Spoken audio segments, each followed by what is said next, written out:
est tellement dans un grand taxi ici que j'ai la tête qui tourne de gauche à droite tout le temps. Je ne veux rien rater du paysage.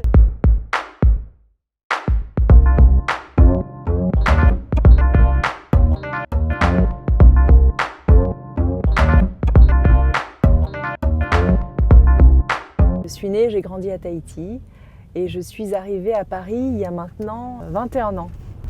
Ça dure, hein?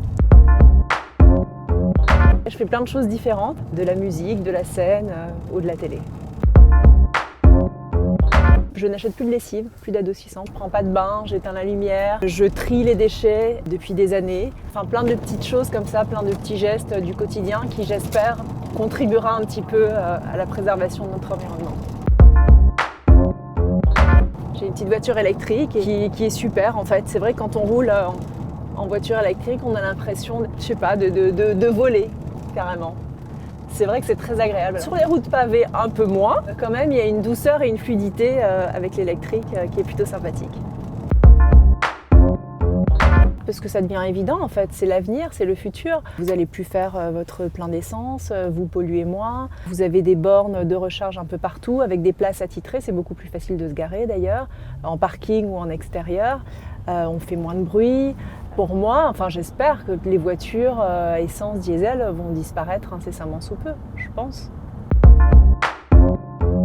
Parfois quand je regarde les 3D et les projets, surtout asiatiques, parce que j'ai l'impression que c'est en Asie que ça émerge le plus, avec des voitures qui volent comme ça sur les ponts aériens, je trouve ça effrayant et fascinant à la fois. Et je me dis, mais est-ce que je vais connaître ça moi? Est-ce que je vais être de la génération qui va connaître la génération des voitures volantes? Et si on partait, parce que là je crois qu'on se dirige vers l'île Saint-Louis, n'est-ce pas? Mais je continuerais bien comme ça dans ce taxi pour aller au vert. Very green trip. Ça me fait penser à un pique-nique. Voilà, un pique-nique dans les champs. Alors je suis devenue l'ambassadrice d'une organisation qui s'appelle Coral Gardeners, qui est une organisation pour laquelle j'ai eu un coup de cœur, un gros coup de cœur. Ils sont basés à Moorea, en Polynésie française.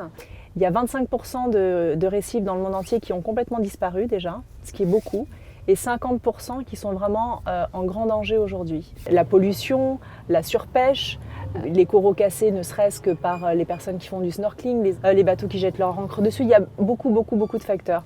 L'idée c'est d'ouvrir des antennes Coral Gardeners à travers le monde, de sensibiliser, d'en parler.